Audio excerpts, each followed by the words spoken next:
So as a customer, you're really not thinking about these things. If you don't ask the right questions, you could be making a huge mistake. Before you buy your next used car, there's some extremely important questions that you need to ask.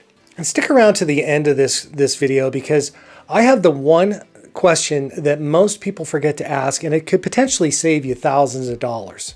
Hey, I get it. I worked in the car business for 28 years. I started in sales, a finance manager, I was a sales manager, and then finally I was a used car manager. So I know a lot about the business. I get comments on my videos of a lot of people that are doing business with the old school car dealers out there. There are comments anything like they're trying to steal my trade-in, they're playing fast and loose with my down payment money, and they're not treating me with a lot of respect because I have bad credit. I pretty much have heard it all. But keep in mind that the larger percentage of car stores that are out are actually being run really well. They pay a lot of attention to, how their customers are being treated. And most of the salespeople that you run into are going to be doing things in an ethical way, and they really will do everything that they can to earn your business. Now, we're going to make an assumption that you've already found the car that's going to work for you at the price it's going to work for you.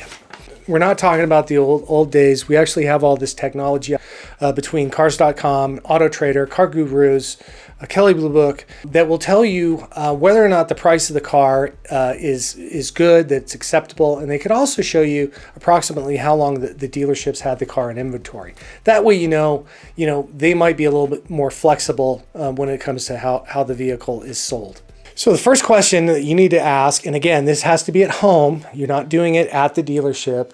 You're doing either text, phone, or email. The first question you got to ask is, apart from the sale price and the sales tax, are there any other fees that are associated with me purchasing this car? The reason why you want to ask this question is you need to find out if there's any additional lot fee, advertising fee, floor mopping fee, whatever the dealership is coming up with in order to help them monetize more of the sale of the car. You want to know this up front. If they say, well, there's nothing else, and you get down to the store and they throw all these fees at you, you go to the sales manager and say, look, none of this was disclosed to me. You either make it all go away or I'm not going to purchase the car. And you'd be surprised how much of this stuff is just fluff. By you just saying that, it's going to go away. Okay, so the second question that you're going to want to ask, and this actually requires you to do just a little bit of homework ahead of time. Go on LinkedIn and go on Facebook. Look up your salesman that you're dealing with and find out how long they've been at the dealership. And then you need to ask them, hey, how long have you been working here at the store? And if they tell you, yeah, I've been here for 10 years, I really like the place, yada. If they tell you that, and you know because you've looked at their LinkedIn profile that they've only been there for 2 weeks, that says that if they're going to lie about this, what else are they going to lie about? For me, working with somebody that has honesty and integrity, that means everything. Personally, I want to find a salesman that has a lot of knowledge and a lot of experience. That they're going to know what they're doing, and they're going to save me a lot of time in the process. They may not save me as much money, but they're going to save me a lot of time, and they're going to make it more transparent, which is important to me. Dealerships have younger, less experienced salespeople that they call green peas. I don't know where that term came up, but I've known it all my life. The term green pea refers to one of these guys that's new, that doesn't have a whole lot of experience, and these guys will typically get batted around the dealership like ping pong balls. The management in these places oftentimes can get these guys to do stuff that's either illegal, wrong, or not ethical. It's kind of important in my eyes that you look at the salesman that you're dealing with. You want to see if you can find someone that's professional. Well, just think about finding a doctor, a lawyer, or a dentist. You want someone that has the experience, that knows what they're doing. You always want to work with a pro. So the next question that you want to ask is, Mr. Salesman, are there any non-factory items installed on this car? And you're looking for any aftermarket product like a bed liner, running boards, window tint, window etching, pinstriping. I mean, you name it. Anything that they could add to the car that they can, that the dealer can mark up for additional profit, you want to know about. This goes right back to, all right, so you decided that you're going to go down there and purchase the car. If they try to charge you for any added on accessories that weren't disclosed to you up front, then that's another conversation with the sales manager, and you say, hey, these weren't disclosed to me before. I showed up here and I wouldn't be here purchasing the car if I knew about it. Hey, if there's anybody out there that has purchased a car in recent memory, please leave me a comment down in the description. I'd like to get your feedback on what your experiences were with the dealer. And if you are shopping for a car and you want some one-on-one advice from me, there's also a Zoom link down in the description. Hit me up. I would love to be able to see if I could help you save time and money. That's my ultimate goal. And don't forget to hit like and subscribe. Okay, question 4 is kind of important. You need to ask them if there is a return policy on the car. There is no fast and hard rule when it comes to returning a car. Some states have rescission rights, some states don't. Usually a dealer to dealer or a company to company decision that they make. It could be a 3, a 5, a 7-day return. And there's always going to be a mileage cap, like 1,000 miles, 500 miles, whatever. You need to find out, A, do they have a return policy? B, what are the contingencies involved in you returning the car? If you get home and you decided that this is the absolute worst car on the planet and you want to return it, you kind of need to know that. And you also need to know if it's going to cost you anything and if there is some sort of mileage cap on how far you can drive. So make sure that you ask that question. And the other part about that is, when you're asking that, you need to ask them if the car's actually still covered under warranty. Now, the Carfax or AutoCheck will tell you if the car is still being covered under the manufacturer's warranty, if the car is new enough. But every used car out there in America is going to have one of these. It's called the buyer's guide. Now, by the way, if you go on the car lot and there's a used car that's on their front line that doesn't have one of these, technically the dealership could be fined $50,000 per occurrence. So if they got 10 units in stock, it's a lot of money if they don't have these in them.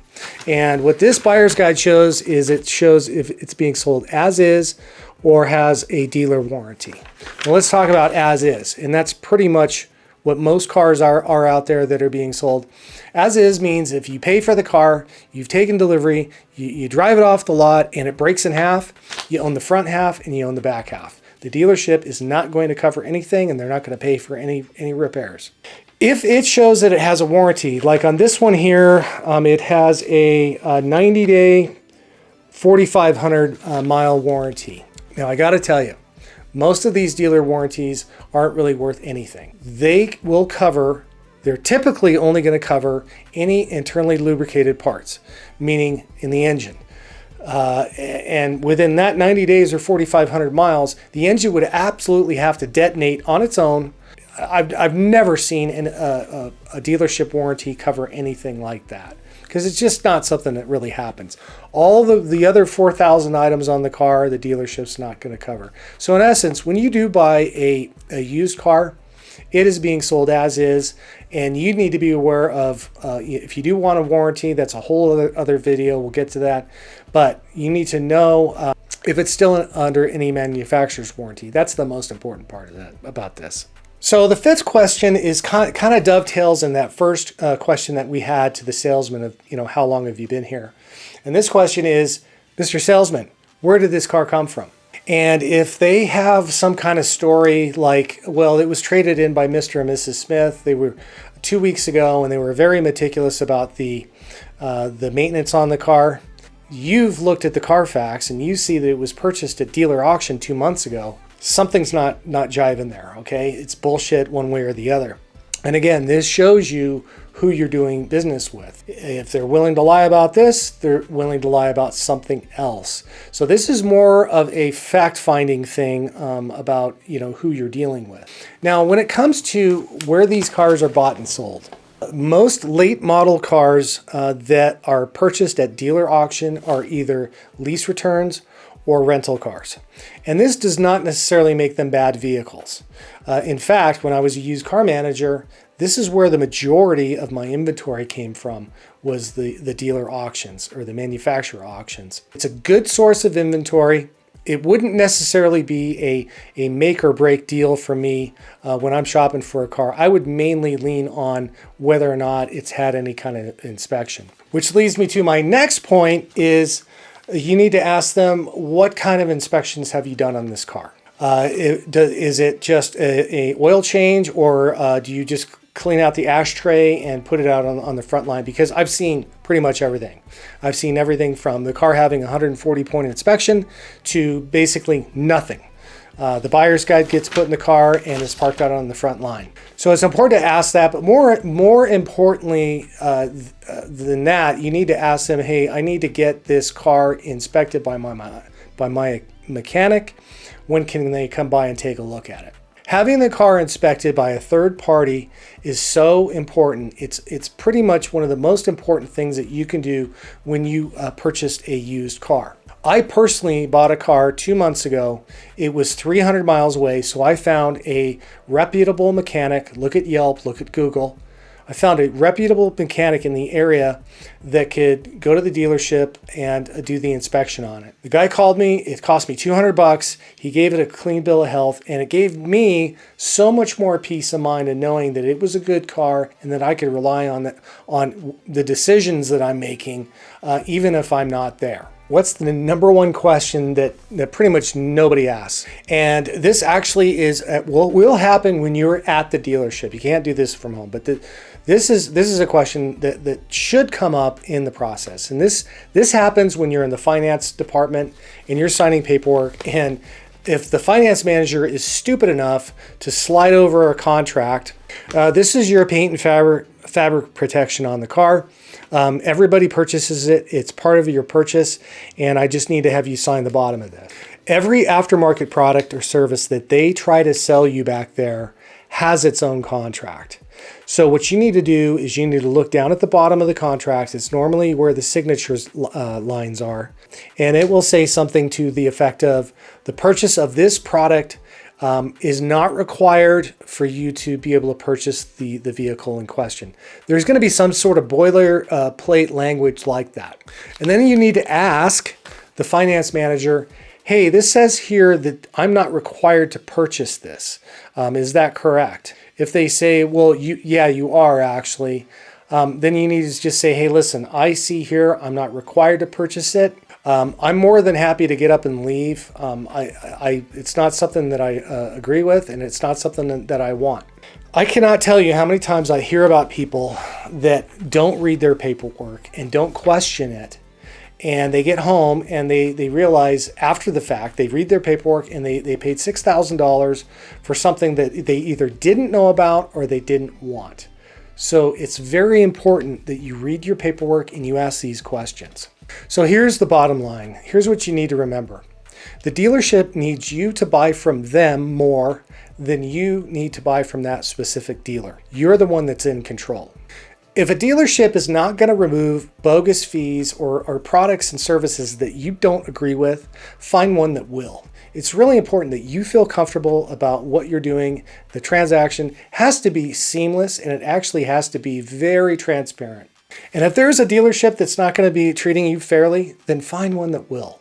Remember, you're the one in control and you're the customer. If you are in the market for a new or used car and you want my advice, I do have one-on-one coaching. Look down in the description. There's a Zoom link. I'd love to see if I can help you. My goal is to save you time and money. So now that I've kind of explained how you can avoid getting ripped off, you really need to watch this next video. This one is about 8 things that the car guys in these stores wish you didn't know about. So until next time, don't forget to hit like and subscribe. We're going to catch you on the next one, and I am out of here.